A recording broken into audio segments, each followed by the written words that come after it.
Let's get you the latest on the politics that's playing out over the Ram Mandir. In a fresh political clash, Congress MP Adhir Ranjan Chaudhary has slammed BJP over Ram Mandir and said they're trying to bring Lord Ram from the periphery of religion to politics. In addition, Congress claimed that God belongs to everyone and not just the BJP.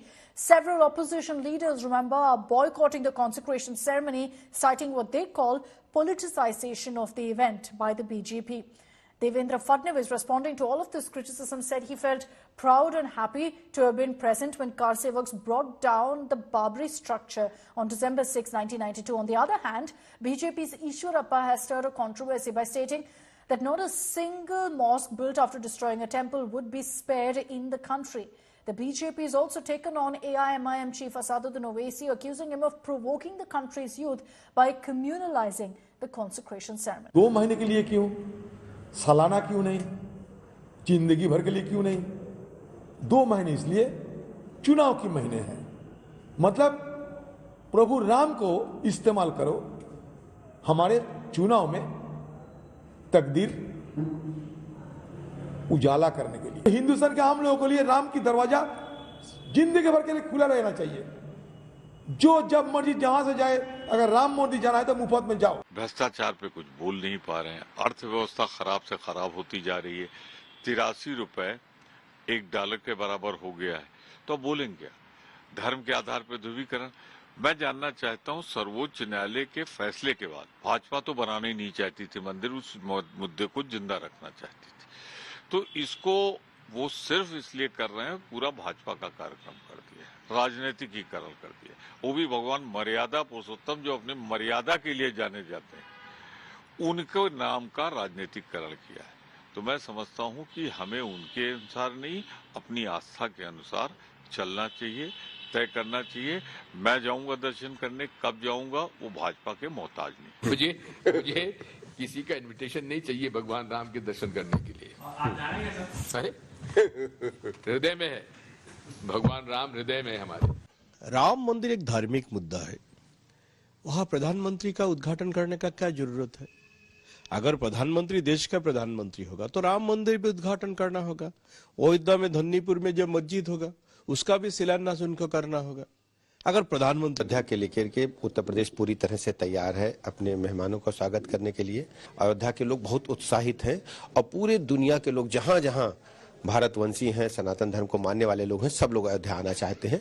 और हम सबको जैसे ही लोकार्पण की प्रक्रिया पूरी होगी, सन्हे सन्हे धीरे धीरे सब लोग आएंगे और दर्शन प्रभु रामलला का करेंगे। अपने प्रभु रामचंद्र का स्वागत नहीं करेंगे तो किसका करेंगे? जनता का करेंगे। और ये हम सबका सौभाग्य, 550 साल के बाद एक ऐसा अद्वितीय अवसर आया जिसका उपयोग हम सब करना चाहते हैं। लेकिन 22 तारीख को यशस्वी प्रधानमंत्री ने जो कहा है कि उस दिन के बजाय आगे पीछे जाएं, तो मैं निमंत्रण देने निकला हूँ अपने राम भक्तों को, जो भगवान राम के इस अद्वितीय इतिहास का खुद एक हिस्सा बनेंगे। आज जो आप निमंत्रण दे रहे हैं उसमें किस बात का ध्यान रखा जा रहा है? अक्षत निमंत्रण। हमने कहा कि ऐसे पूरे उत्सव में देशवासियों को सम्मिलित होना चाहिए। हम पर जो कलंक बाबर ने लगाया था, उस कलंक को हटाने का काम हम लोग कर रहे हैं और जो इस देश की आस्था है उस आस्था को प्रस्थापित किया जा रहा है। तो ऐसे समय राजनीति करना ये बहुत ही ओछी बात है। ये ऐसा समय है कि हम सारे मतभेदों को भुलाकर राम जी का नाम ले, राम जी को प्रणाम करें और पूरे देश को राममय। ತುಂಬಾ ಸಂತೋಷ ಅಂತಂದ್ರೆ ಈಗಾಗಲೇ ನಮ್ಮ ಅಯೋಧ್ಯೆಯಲ್ಲಿ ರಾಮ ಮಂದಿರ ಆಗಬೇಕು ಅಂತ ತೀರ್ಮಾನ ಆಗ್ತಿದ್ದಂಗೆನೆ ಯಾರು 5 ಜನ ಹೆಣ್ಣುಮಕ್ಕಳು ಕಾಶಿಯ ವಿಶ್ವನಾಥನ ದೇವಸ್ಥಾನವನ್ನ ಅಲ್ಲೂ ಕೂಡ ಹೊರಬಡಿದು ಅಲ್ಲಿ ಮಸೀದಿ ಕಟ್ಟಿದ್ದಾರೆ। ಆ ಮಸೀದಿ ಕೂಡ ಹಿಂದೂಗಳದ್ದು ವಿಶ್ವನಾಥನ ಮಂದಿರ, ಅದನ್ನ ನಮಗೆ ಬಿಟ್ಕೊಡ್ಬೇಕು ಅಂತ ಹೋದಂತ ಸಂದರ್ಭದಲ್ಲಿ ಈಗ ಕೋರ್ಟ್ ಈಗಾಗಲೇ ಅಲ್ಲಿ ಸರ್ವೆ ಮಾಡಕ್ಕೆ ಆದೇಶ ಕೊಟ್ಟಿದೆ। ಅದು ಹಿಂದೂಗಳ ದೇವಸ್ಥಾನ ಆಗಿರೋದ್ರಿಂದ ಅದು ನಮಗೆ ಬಿಟ್ಕೊಡ್ಬೇಕು ಅನ್ನೋದಕ್ಕೋಸ್ಕರ ಕೋರ್ಟ್ ಜಡ್ಜ್ಮೆಂಟ್ ಇದೆ। ಜಡ್ಜ್ಮೆಂಟು ಕೂಡ ನಮ್ಮ ಪರವಾಗಿ ಖಂಡಿತ ಬರುತ್ತೆ। ಮಥುರಾ ಕಾಶಿನಲ್ಲೂ ಕೂಡ ಭವ್ಯವಾದ ಕಾಶಿಯ ವಿಶ್ವನಾಥನ ದೇವಸ್ಥಾನವನ್ನು ಕೂಡ ಆ ಮಸೀದಿ ಜಾಗ ಸೇರಿಸಿ ಏನಿದೆ ಅದನ್ನು ಒಡೆದಾಕಿ ಅಲ್ಲೂ ಕೂಡ ವಿಶ್ವನಾಥನ ದೇವಸ್ಥಾನ ಕಟ್ಟುತ್ತೆ। ಮಥುರಾ ಬಗ್ಗೆನೂ ಕೂಡ ಈಗಾಗಲೇ ಕೋರ್ಟ್ ಆದೇಶ ಮಾಡಿದೆ ಸರ್ವೆ ಮಾಡಿ ಅಂತ। ಅಯೋಧ್ಯ, ಕಾಶಿ, ಮಥುರಾ ಮೂರು ಕೂಡ ನಮ್ಮೆಲ್ಲರೂ ಕೂಡ ಪುಣ್ಯಕ್ಷೇತ್ರ। ಆ ಪುಣ್ಯಕ್ಷೇತ್ರದಲ್ಲಿ ನಾವು ಖಂಡಿತ 3 ಕಡೆನೂ ಕೂಡ ಭವ್ಯವಾದ ಹಿಂದೂ ಮಂದಿರಗಳು ಕಟ್ಟೆ ಕಟ್ತಾ ಇದ್ದೀವಿ। जिन्ना तो चले गए 47 में, जिन्ना का जिन ओवैसी में पैस गया है और ये तमाम मुसलमानों को भड़काते हैं, मुस्लिम युवाओं को भड़का रहे हैं। सुन लो ओवैसी, राम मंदिर तो झांकी है अभी और सभी बाकी है। बीजेपी से ताल्लुक रखने वाले एक कॉन्स्टिट्यूशनल फंक्शनरी है महाराष्ट्र के deputy chief minister Devendra Fadnavis, और वो ये कह रहे हैं कि उनके लिए बड़ा खुशी का दिन था क्योंकि 6 दिसंबर को वहां पर थे और बाबरी मस्जिद को शहीद कर दिया गया। अरे भाई, आप डिप्टी चीफ मिनिस्टर हैं, आप संविधान के ऊपर, आइन के ऊपर ओथ लिए हैं, और आप जिस दिन डिमोलिशन हुआ था उसको आप कह रहे हैं कि बड़ा अच्छा काम हुआ।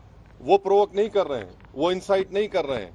तो डिप्टी सीएम है तो जाके कोर्ट में बोलना था कि हाँ मैंने तोड़ा था। अब जितने लोग जो बोल रहे हैं, शिवसेना के लोग बोल रहे हैं, बोलिए जाकर कोर्ट को क्यों नहीं कहा, आपने इकबाल जुर्म कर लेते वहां पर। भाई अगर आप